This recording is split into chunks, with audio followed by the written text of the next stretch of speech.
Welcome to the Right Hand Drive Guys podcast, the show for guys who like right hand drives. As always, I'm Bobby. This is Aaron. Yo. And this is episode 68. And this is going to be a learning episode for us, I feel like. Yeah, I think so too. Yeah, I'm excited. And, you know, one thing I really am real about with myself is when I don't know something, right? And I don't really know much about Supras. Yeah, I don't either. Just the basics, you know. Two JZ, no two shit. JZ, two big dog turbos. Yeah, for sure. And Yeah. and so, you know, we're like, okay, we love, you know, all right-hand drive cars, right? That's why this isn't the Skyline guys, right? That's why this is the right-hand drive guys. Right. And so we're like, we need to come to terms with the fact that we need to learn more about one of the most popular right-hand drive cars, right? Yeah. And one of the JDM legends. Yes, for sure. That's if somebody's going for the Legends collection, this is in it 100%. Yeah, has to be. So we're about to have another guest. We've had on a great variety of guests. Who can we get that's going to be knowledgeable about Supras and able to kind of give that knowledge out to us and the audience, of course. Right. And so we got a buddy with a Supra, and he actually is local to us. I've known him for a solid 20 years, and it kind of just seemed like a no-brainer. Who do we got? We got Chris Hartsock, dude. Chris Hartsock. So he's a local guy, but he's been all around the country. You might know him. He has a white Supra. Yeah, he's got a white fatty single. Yeah. And so, yeah, I mean, we're just going to get him on here, see what he has to say, kind of break it down for us. We have a few specific questions that, like, we've been wondering for a while. Yeah. We've, like, shot it back and forth, like, multiple times. Like, why is it like this? Yeah. And so, yeah, we're excited to see if he can kind of, like, finally put this to rest for us. Yeah, I can't wait. All right, let's get to it. Let's do it. This is Chris Hartsock with his Toyota Supra.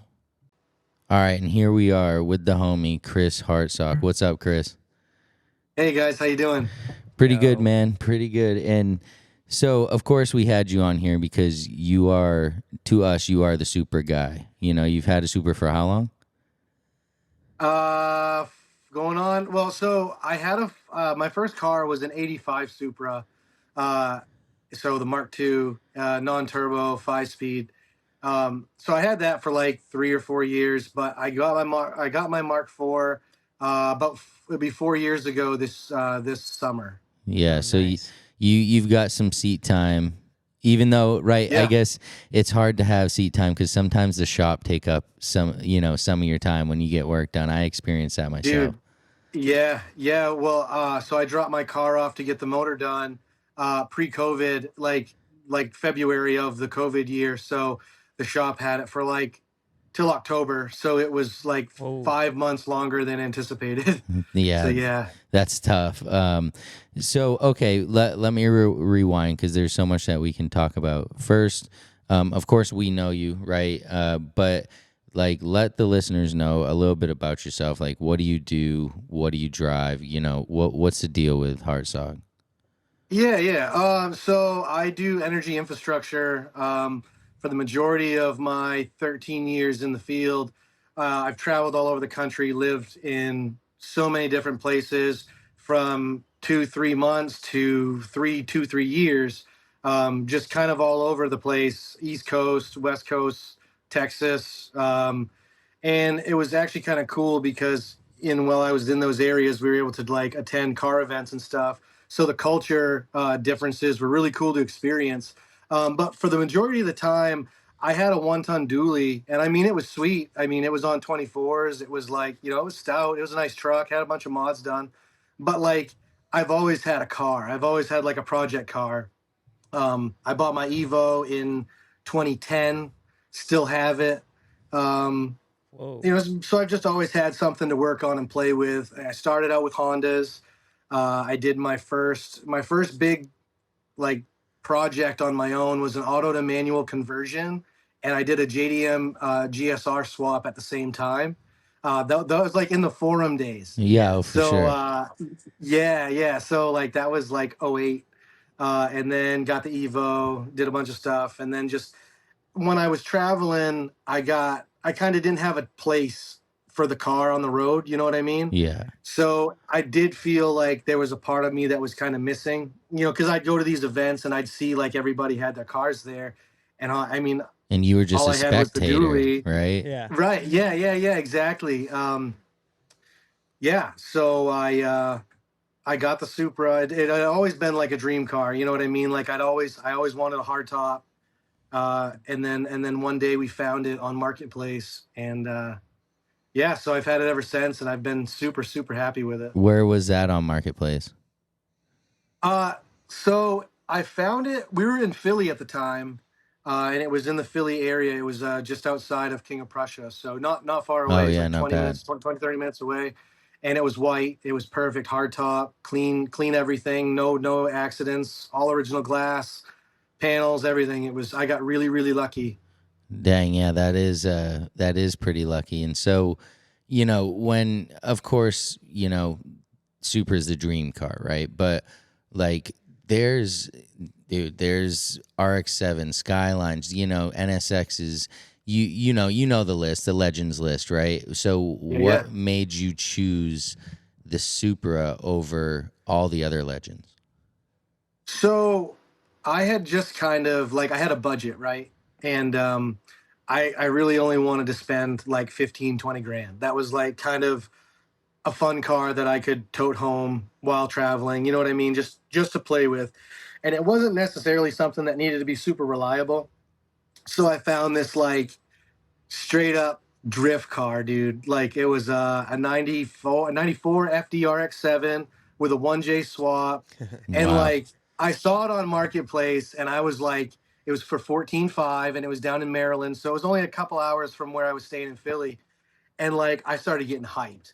It had like Yeah. it had the really nice set of wheels on it, a body kit, cage, sheet metal dash.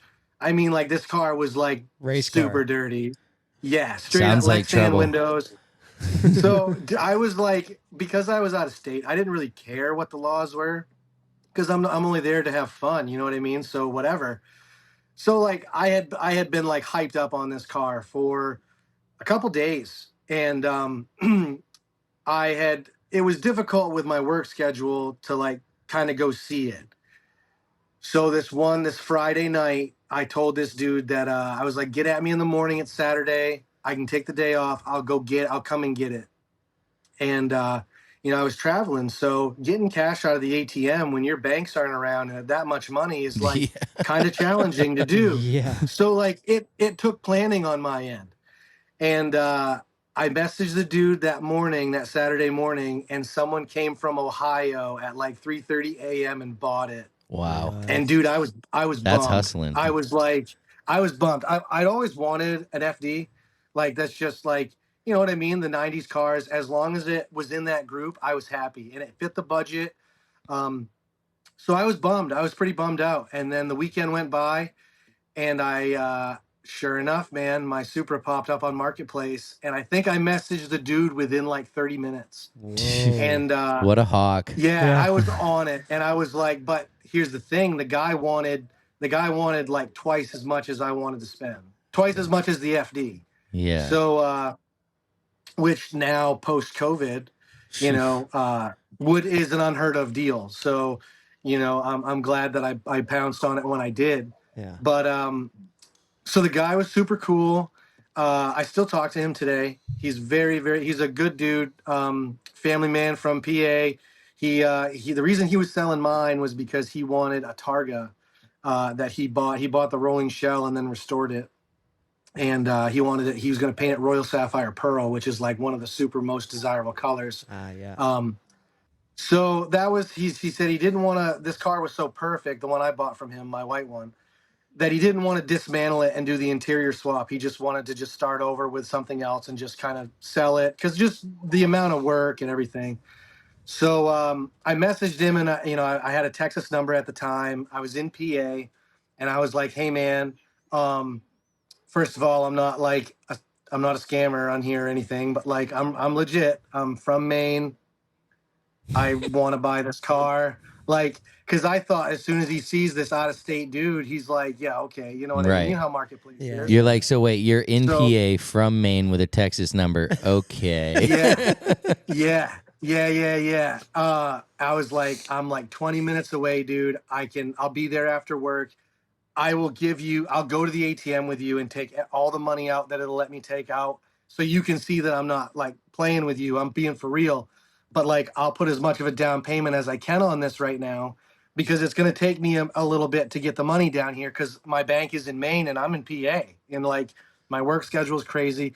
And the dude was super cool, very understanding, and worked with me. And like I said, we still to this day have a really good relationship. That's legit. Yeah, wow, dude. to have the buying experience where it's not like one and done, see ya type thing. Yeah. And maybe that Yeah. speaks about the super community itself. Yeah. It was very cool because I was like in touch with him throughout my entire build. So this when I bought the car, it was all stock engine wise. It had like 19-inch CCWs on it, which were a little big for me. But like other than that, dude, it was all stock. It was all original. So he saw me do kind of like, what every Supra guy that has a non-turbo car wants to do. You do Yeah. the GTE conversion with the big single, and like, I got kind of carried away pretty quick. But like, That'll I think from happen. his from yeah from his seat, if it were me and I were to sell a car like that was like, I would care still. You know what I mean? I would care about it. I would want to make sure that it went to someone that took care of it and appreciated it. And I think that's valuable. Especially in the community. And so, just to clarify for the audience, you have a USDM Supra, Yes. and Yep. I have a so left-hand drive. Yep. part of the reason, because obviously we're the right-hand drive guys, right? But you're like the Yeah. Yeah. exception. You are like the Yeah. exception, all right? So, but we know that your knowledge is heavy, and so, not speaking on the market and prices quite yet. What are the major differences between the USDM Supra like yours and a JDM Supra that is right-hand drive and would be imported from Japan? So, um, obviously the dashes are different. Some of the interior, there are panels on the interior that are different. Obviously the firewall, the brake booster, all that stuff's on the other side. The steering rack's different, but and then they had the side markers. But they had some different models than we had in the U.S. Um, they were the NA and the TTs here were the RZ. You know, they had like a different code for the models in the JDM Right. versions. Um, and then some of them came with the Recaros, which we never got. Oh yeah. What seats come in the USDM version? Some of them came cloth, and then some of them came leather, I tan or see. black, but it's just a stock Supra seat. They're actually, so my car came with them, and so I'm a tall guy. I'm like 6'1". So my head was like at the roof. It was like, they're small cars altogether. But a lot of people do what I did and just get, the Titan mounts because they're the lowest seat that mounts there. And then like you just put a set of Recaros in it. And, now you have your height to the ceiling is way different, way more comfortable. Yeah. But the stock seats are just they're not very comfortable in those for a tall person. Yeah, it's almost like their US version of it was kind of, not to say more luxury, but more like comfort, less race. Like almost like they Yeah, thought their yeah, market was more of a like upper scale, like that type of thing, rather than maybe in right. Japan they know that they have the market for like the guys who are gonna drive the cars, so to speak. Yeah, yeah, yep. So I know you had a question. Yeah. So, what are some of the cooler, like rare super parts, like the OEM parts, the OEM option parts that you don't see often? What are some of those Um, for the Supra? so the 10K tack, the Ah, TRD 10K tachometer and the speedometer. You can spend. I mean, I just saw a tachometer today, and I think it was like $1,800 just for the tach. Wow. Wild. So if you buy the set with the speedometer that reads 220, I think I've seen those sets go for like $4,000 or $5,000 original TRD. And so Yeah. these Yeah. are because I'm obviously not super familiar with the cluster setup, but so you're replacing each individually from the cluster. Yes. Yeah. Yep. Yep. Yep. Interesting. So yeah, you get one and not the other, and it's goofy. Or Yeah. is Yeah. it? You're Yeah. right. You got the 10K tack and you got the 180 speedo. It's like okay. But Uh, so there's a dude that does the speedo mods so that you don't have to buy an authentic one in the US. This is actually one of my favorite. Like these are older people in the Supra community. This right. this dude named Stu Hagen. He's like he's like older dude. I think he's like 60s. Like an So OG. like someone that you wouldn't really expect. And active. I've messaged him on social media, and he's gotten right back to me because he does the gauge cluster mods. So just very cool to have that kind of like someone like that, dude. I'm 35, so it's cool to have someone with way more knowledge that's been, this guy's been in the super scene since the 90s. Like Right. Since super cool. the Mark IV came out, whereas you were Yeah. like you were just getting out of third grade. Right. Yeah. Yeah. Yeah. Yeah. Yeah, for Yeah. sure. But they must get some more stuff. Tell us a few more of Yeah. the rarities. So my favorite one is the TRD hood. So like those yeah. TRD hoods, Yeah. like for an authentic one, you're looking like 10 grand just for the hood. Phew, What? that's crazy. Just the hood. That's Yeah. not painted. That's nothing. That's as it came off the car. It came off. And In- the TRD hoods, those are the ones with the vents in the front, The right? vents in the center. Yep. like- Yep. The 4 vents across the top of the motor. yeah. Yeah. yeah. That was on the Fast and Furious, the Supra. Yeah. That one. yeah, Yeah. yeah. Yep. That- Yep. And so what are those made out of? I want to say they're aluminum. They're aluminum. Oh wow, yeah. Yeah, that's pretty cool. Yeah. That's definitely 90s. Yeah. Because Yeah. nowadays that would have been carbon all day, I feel like. Yeah, or So something the like that. factory hoods on my Supra is aluminum. Right. Same with the GTRs and stuff. That's Yep. Yeah. Yep. pretty That was cool. what it came with stock, which is cool. It's like the Evo. Right. Yeah, they were trying to find those ways to save, the weight at those times and use Yeah. more, I guess, desirable materials. Yeah, that's pretty cool. So TRD tag, TRD hood, anything else? any Toms. And Tom's, yeah, we always see that and we're like Oh, dude, super Toms, dude, come jealous, on. dude. We want Tom shit, dude. We do. The Tom stuff, yeah, man. I mean, I know there's a bunch of top secret stuff, but it's so like that stuff is so rare that like it's whatever anyone will pay at the time. It's like up for the highest bidder. Yeah. I mean, you Right. never. The thing is that when it goes for sale, it sells immediately. Right. Yeah. Like so there is a buyer out there for these for this stuff. But the factory TRD stuff, I would say, and just like the V160s, the transmissions, the 6-speed transmissions, you can spend 10 to 15 grand on a trans and rear end setup off a stock car all day long. They you know what I mean? They'll sell out as soon as they hit marketplace. So yeah, it's almost like, and it's a lot of the same, obviously, in the Skyline community. It sounds like pretty much anything is a rare, cool part that was made, during the original days of the car being for sale, Yeah. right? Those, of course, those things that people got back then and maybe didn't even realize what they were getting because it was just Right. an option or an upsell or whatever it may be. And now people would literally trade in a lot of stuff for some of those parts, Just for that. Yep. Yeah. So okay, here's the knowledge that we've been dying to know. Like we have been dying to know, dude.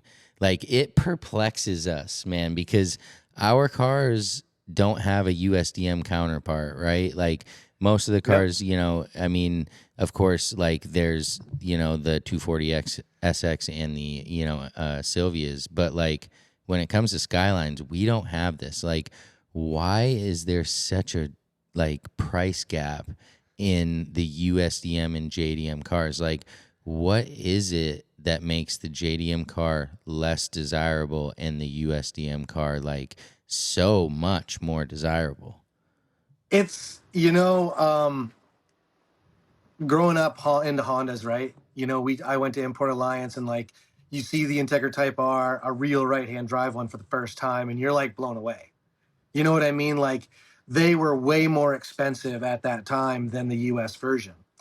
And with that kind of like, that's how it's always been in that kind of world. And then I get into the Supra world, and like you're right, it's the complete opposite. I think a lot of it has to do with part availability. I think a lot of it has to do with, you know, not wanting to shift with your left hand Mm-hmm. and deal with all of the US things that you guys have to deal with in the right hand drive world, drive-throughs, toll booths, all that kind of stuff. I think, but Yeah, I there's could see a that. I think that there's a big difference in just here there's a history. Like the car in the Supra world, the car's history matters, right? So like you give me any Supra with a United States tag on it, I can pull the VIN, I can tell you everything that car's been through for Right. free Okay. within 10 minutes. I can tell you the entire life of the car. So right after I bought my car, I had mine registered with the Supra registry. Anthony, the guy that owns the Supra registry, sent me a dealership screenshot of my car in 2013 on a lot out in Missouri. Wild. And I think it only had like 50,000 miles on it. But like just the data for the history is there, and where these cars are so desirable. I think that, when you're talking like collector car, you're talking, two, 300,000 for a 94, 95 Toyota Supra. You can verify its history. It's a peace of mind. I think that plays a lot in the values. But again, people are only gonna, that there is somebody out there for a car for a 95, 96, 97 Supra at that price tag with that kind of mileage in that condition. So it'll sell. It's just not everybody's going to be able to buy it, right? So when, you see a right-hand drive, twin turbo, automatic, Supra come on the marketplace, and they're only asking 40 grand for it, chances are it's right-hand drive. And, it opens up a different bracket of people that can afford to still have a Supra, even though it's not a left-hand drive one. You know what I mean? So I think that's cool because more people, to be honest with you, the cars now are priced so far out of like, even being an owner, I wouldn't pay what I would sell my car for. Right. Just straight up. Yeah. There's better options. You know what I mean? You get a twin turbo R8 for that kind of money. Right. And so you're looking for the people that grew up, their dad had one, their memories are going for rides in it with dad. Yeah. Those are the type of people that are going to spend that kind of money. Or, with the values increasing so much over the last 5 years, someone's going to allocate that kind of money to hold on to it so that in 10 years they can see how much more they've made. Yeah. Oh, for sure. And it seems like, kind of the person who wants a left-hand drive is maybe more of the purist, the guy that grew up loving Supras, the guy that, has always wanted or has always had a Supra. It's gonna keep the wheels stock. Right. Yeah. Yeah. Chrome. Or Right. Gold badges, Yeah. Yeah. Yeah. For sure. Like, whereas maybe like somebody like me per se, who is into right-hand drive cars, is a fan of the Supra. I'm totally cool with right-hand drive. Like, I almost don't even want left-hand drive. You know what I'm saying? Yep. So you're right. Yeah. It is like there are two different buyers, and it is cool to have a lower like barrier of entry into it now with the right-hand drive cars coming over. Kind of like what you were saying. It opens it up to more guys. Whereas, yeah, like, man, a left-hand drive one is like out of my price range, but like right-hand drive one, maybe, I could make that happen. So Yep. it's almost a cool thing. I think so. I think so. So okay, so that really clears that up for us. I think I understand. What about you? Yeah, I think I got it pretty well. Yeah. I mean, makes sense. Yeah. Availability, Right. all And, that, you know. yeah, and Part just availability is huge. um Cool. so yeah, what So do you got? yeah, so you've traveled. You mentioned earlier you traveled all over the U.S. for work, and you've seen all these different car scenes. You know, in your experience, where was the car scene the most active and vibrant? You know, the most unique, the ones that made you want to come out to the meet every single time they had a Houston. meet. Houston. Houston. Houston. Yeah, Houston. So I was in Houston in 2015, and I was there for 8 months. They had this website called Houston Streets, and you could go on it, dude. Houston And it was a streets. calendar. Yeah. Yeah, it was a calendar, and it had all these car events, like whatever night of the week it was. And we went to a Stance Nation event at NRG Stadium in Houston, and there was a car group from Louisiana. Low Wheezy Anna was the name of it. LOW Wheezy Anna. And that was the first time I saw the 180 240, but the hatchback. So it Yeah. had the 180 front end on it. And this dude had I think he had an RB swap in it. It was, Yeah. dude, it was super nice. So like seeing cars of that caliber, I mean, at the time I only had the Evo. So seeing cars like that would be a magazine card. That would be a feature card, Import Alliance kind of thing, like seeing that kind of flavor in person in these groups, and like they're like, these groups traveled from Louisiana, from New Orleans, like 6 of them, and they drove. They drove, That's a haul. so like it was very cool, and they were all very inviting, and they were all like, once you start talking the language, they know that you're like for real, and okay, like he knows what he's talking You about. get the respect. They were very cool. Yeah, it was awesome. We had a really good time. That was probably my number one, was Houston. Anything you ever see anything wild go down? I mean, I know like takeovers and stuff weren't like popping then, but like, do you ever see just anything just blew your mind? No, the takeovers kind of started happening after we got the Supra, and we went to some car stuff in PA, and like once that stuff hit, I'm out, dude. Yeah. I am out. I'm leaving. I don't want to be associated. You know what I mean? Because No like way. at the end of the day, like if I'm, if I get damaged, or like the cops come, I got Texas plates, I'm not from here, like I'm not dealing with this. You know what I mean? So, but not really. I mean, not really. We didn't. Everything was pretty mellow. I mean, all the car guys were real laid back. The crowds that I was around were selected to like, because they kind of fit what we were into. You know what I mean? Yeah. So all right. So we have a little question for you, where you're gonna have to make a choice. Okay. Now this might be a hard choice, but we're gonna need you to make a choice. All right.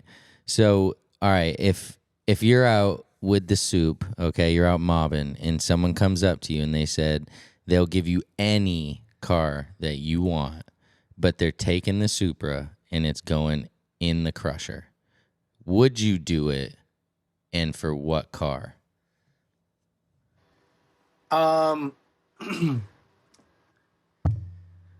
Yes, but I would have to make out pretty good. So like, I'm pretty big. Like I've done. Once you get into like certain platforms, you start like really getting into these platforms, like you guys do with the Skylines. So like I'm really into the gated 6-speed Gallardos. Yeah, you've been talking So about those for a while. Yes, he has. yeah. So down in Philly, a guy that I met at the car meet, his name's Brian. He had one of like 4 ever made Superleggeras that it was twin turboed, and it was a gated 6-speed, and I would probably do it for that, because that car was insane. Yeah. So it's gonna take a gated Lambo to get this A Supra one of into 4. the crusher, Yeah. dude. That's legit. Yeah. I'd have to make out. Like I said, I'd have to make out. It'd have to be right, but I would, for something like that, because if I were to ever sell the car, that would probably be what I would go for next. To be honest, it would be like a twin turbo V10, but like, you know what I mean? I'm just so happy with it now that I just, I don't think that I would want to. No Hey, way, there's dude. nothing wrong with that, man. There's if you love it, you love it. You know that just Exactly. shows your loyalty. Yeah, for sure. And so I know this guy wanted to know a few things about like what you got going on with the Supra and whatever. So Yeah, so pretty much like what are the basic mods you got done, and what influenced you to do those modifications? Like, as far as your So wheel setup, your engine setup, all that. yeah, What influenced you there? uh, so basically, when I got the car again, it was all stock, NA car. Um, I had I had a serpentine belt issue. So what happened was one day, because I don't think the guy drove it every day like I was doing, because I was kind of daily in it, Yeah, that'll happen. and so one day I looked down and my crank pulley, which is kind of common on those cars, is there's a rubber ring inside the crank pulley, and it Yeah. had separated, and the crank pulley had walked forward, right? Well, it had walked forward into the clutch fan, right? So I was like, man, I don't have tools. I'm, 10 hours from home. I don't have a trailer. I found a shop, dropped it off, and I was like, just go over it. Just check the car out. Just see what, it's got a little oil leak here, just kind of. And they're like, yeah, well, it looks like your front main, and like, we're gonna have to disassemble all this stuff. And if you hadn't done this, you should probably do this now. And I don't really know how far you want to really dig into this. And I was like, well, how much would like a turbo setup be for an NA, right? Because on an NA, the heads are different, Yeah. and the intake comes over the top of the motor from the intake manifold, right? So it's not a good setup for power. A lot of the IS300s have that kind of setup because they Right. don't go with a GTE conversion like I did.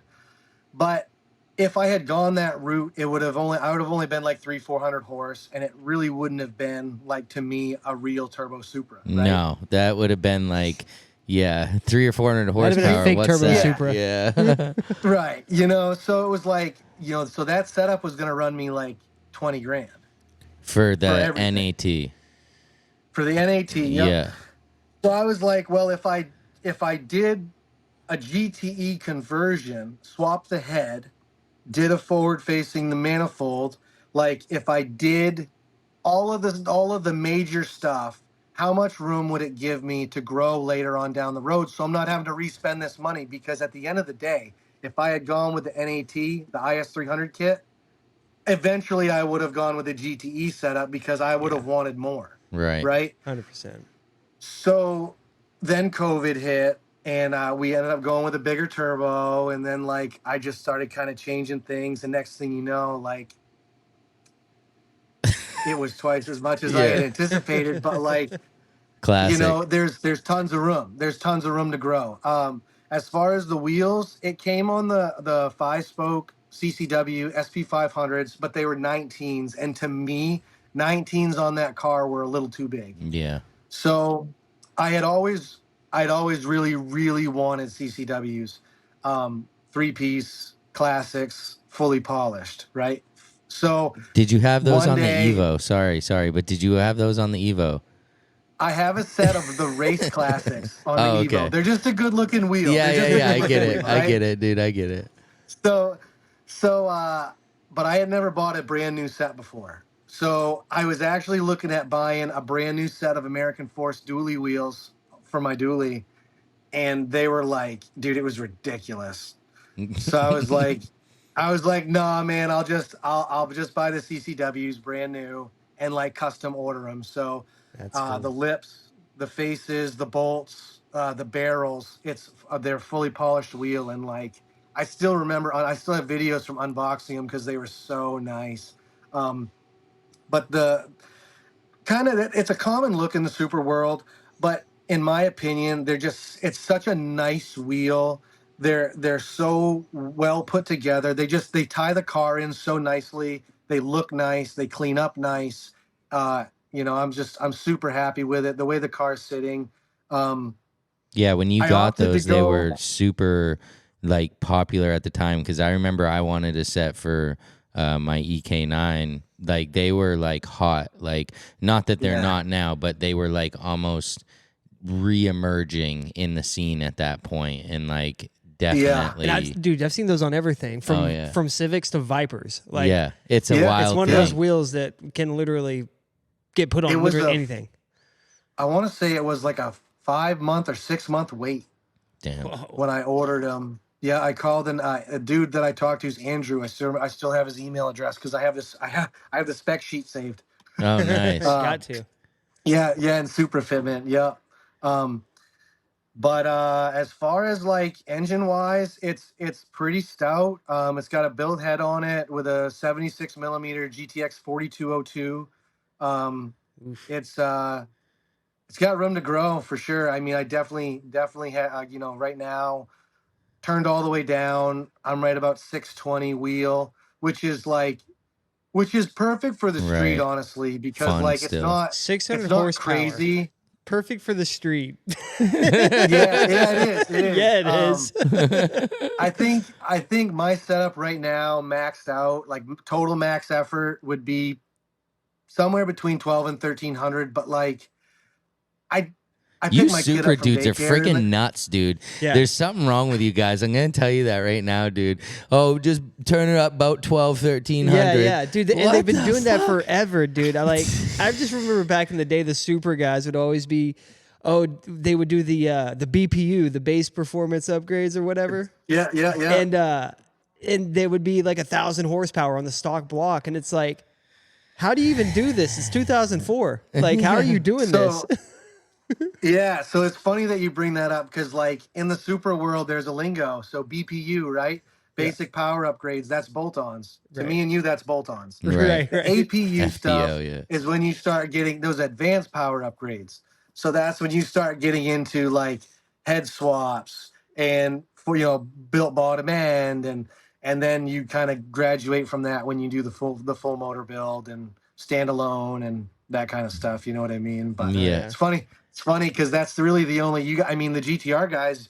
Do you have a lingo like that? Because I don't, not that I can think of. Not like that, no. I mean, wow, you guys are just yeah. like Right. unique, huh? You guys were like the first ones to do that, I guess. I don't know. Yeah. It was before me. I don't go. It's like the stage 1, stage 2, Yeah, stage yeah, 3, yeah. like Yeah. Euro guys. You know what I mean? I don't know what any of it means, but Yeah, no doubt. So all right, man. So we got one final question for you. All right. And I want you to be honest with us. Don't be afraid of hurting our feelings or nothing. All right. When are we gonna catch you on the right side? So it's funny you say that because today I was looking at a Liberty Walk FD RX-7 with a 2J swap. Shout out to Liberty Walk. Wow, Dude, yeah, it's down in Florida. It hit marketplace today. It's orange, which I'm not super a big fan of, but when I was in Philly, I met this dude named Craig, and Craig's a wicked good guy. I still talk to him, super knowledgeable. He had a 2J swapped FD that was stout. I mean, the car was so fast, and it only weighed like 2,200 pounds. So I used to ride into town with Craig with my Supra after I got it from the shop, and he had a V160 car. And we went to a car meet in Allentown, and I think that was the first time he maxed it out racing a S550 on the interstate in PA. I stayed behind because like this is like the second or third time I'd ever driven my car, Oh, with yeah. it out of the shop. So I was like kind of nervous still, but that car was so rowdy, and I think I think my next car will probably be an FD, and I think that I would go. It's hard to say that because you never know what the market brings, right? I mean, if I saw a '99 Civic Type R in Phoenix yellow, and it was decent, I would probably buy that because like I've always wanted one. You Oh, know what I yeah. mean? So something like that, but relatively soon. It's definitely something that I want for the collection for sure. Yeah, we're looking forward to it 100%. So, wait, would that be your first right-hand drive? Yeah. Nice. Yeah, we'll have a Sure little celebration, a right-hand drive party when that happens. Have to. Yeah. So Unless, go ahead. unless I can find a Targa white Supra that's right-hand drive, I might pull the trigger on Wow, that the first. twins. I Hey, we know some people that can I help would with that. really like to have one of each. Yeah, that would be top tier, because then, when my little man gets old enough, we can have, like Jesse and his Ooh, dad from wow. Fast and Furious. You know what I mean? Yeah. We can drive together, or my wife can drive that. Right Or, into the it'd just be sunset. cool to have a pair. You know what I mean? Oh yeah, absolutely. Yeah, no, I agree. That would be collection goals to have one of each. Yeah. So okay, so for the listeners, let them know where they can find you. Where can they find you if they want to check out Hartsock? So I'm on Instagram at UMADEvo, and I'm on TikTok at GTX42 Supra, and I post videos and pictures and stuff of the Supra all the time. It's a big part of my life. I'm starting to really kind of do the nationwide stuff with it now. My wife and I are going to be bringing it this summer to Import Alliance to be down there with you guys. Hell yeah. And we're just looking forward. I mean, we had talked about doing Supras in Vegas, which has always been like something I've always wanted to do. I mean, we'd been to Vegas before a couple times, but never a Supra only event. That would be, and because they do track days, so that would be a big goal for me. And maybe they'll see me out there at these events. I'm really yeah. looking forward to this year and what's coming up. Yeah, we're looking forward to it too, buddy. We appreciate you coming on, spreading a little bit of knowledge, letting us in on the Supra lingo. Yeah. Definitely enjoyed yeah, that. Man. Yeah, and appreciate it. Yeah, absolutely, man. And get that right hand drive, and we'll have you back on here. Oh yeah, yeah. All It's right, coming. buddy. It's coming. I mean, soon as one pops up, that works out. You know what I mean? It's coming. Hell yeah, buddy. All right, man. We appreciate your time, dude, and we'll catch you next time. All right, buddy. Sweet, man. All right. Hartsock with the Supra. Seriously. Yeah. Threw down some knowledge. Yeah, Had a for good sure. talk. And chat. a lot of those things were things maybe we had heard but didn't realize. It's like when there's this broad range of right-hand drive cars. I mean, yeah, we're not a library. Right. It's hard to know everything. So it's good is. to learn from people with those items and experience. So, yeah, like I said, I've known Chris for a while. Like, we actually met, like he said, on the forums. And Chris, back in that day, and we're talking about, Chris and I are whatever, 16, 17, 18, 19, these ages. And Chris was the instigator, you could say. He was, and as a lot of us, had our little things, you revisited your instigator days on 10 speed, Yeah. So it's one of those things we all were, and that's actually how kind of Chris and I, at first it was like a hate relationship, right? Because I had a EK9 Civic Type R that I bought already partially modified, and they did a battery relocation and put the posts on the firewall. Yeah. And at this point, when we're doing it, I hadn't even received the cars, but I was so excited to show the forum that I just immediately posted it. Yeah. And somebody asked me what those were, and I thought that they were capped off AC lines because I had no clue. Right. So I say that, and damn, did Chris call me out and drag me for that shit. I'll never forget that. But, it's all fun, right? It was all part of it, and I should have known when I'm buying this car what these things were. So it is good to see how we all progress. But you brought up something pretty funny that he's known for. I mean, I remember the first time I met Hartsock, he was telling me this story. Well, we were talking about cars and all this stuff, and dude, he was just rattling all this stuff off. He's like, yeah, dude, I had an S2000, I had an EK, and he's like, yeah, and one time I had a Ruckus, and I put it in my S2000 and drove like from Boston. And I'm like, what? Dude, like, I thought he was full of shit, and the first time meeting, I'm like, whatever, this dude didn't put a freaking Ruckus in an S2000 and drive it on the interstate anywhere. Oh, you know what I he mean? did, dude. Dude, later that night, I get home, I get on Facebook. I think I have a friend request from him. Yeah. click on it. Except, dude, I go to his profile. It's his Profile picture is a profile. ruckus in the 2000. Yeah, dude, one of his pictures, not even that long ago, dude, was the ruckus, dude. And he had the passenger seat taken out of the S2000. Yeah. He had the top off, and he had like the front wheel, I'm pretty sure, like up sticking out. and resting on the roll cage or something. Yeah, or on the back cover or something. And it was the middle of winter, so it was like super cold. It might have even been snowing. I don't really remember exactly, but I just remember this dude definitely had a ruckus in an S2000, and I was like, I guess he's not full of shit. He's about it. He's not. He's not. He backs full of it shit. up. You know, he's a good dude. He's definitely he's a unique guy, and I always enjoy the chats with him. Love him. So yeah, I mean, of course, definitely appreciate Chris coming on, just spitting that knowledge. You know, now we're all just a tiny bit more educated on Supras, which was kind of the goal here. Hell yeah. So of course, make sure you hit him up, follow him. You know the deal. Find us on YouTube, all the socials, IG at RHDGUIS. Hit up the website, rhdguis.com for the merch. And for episode 68, I'm Bobby. This is Aaron. See ya. Peace.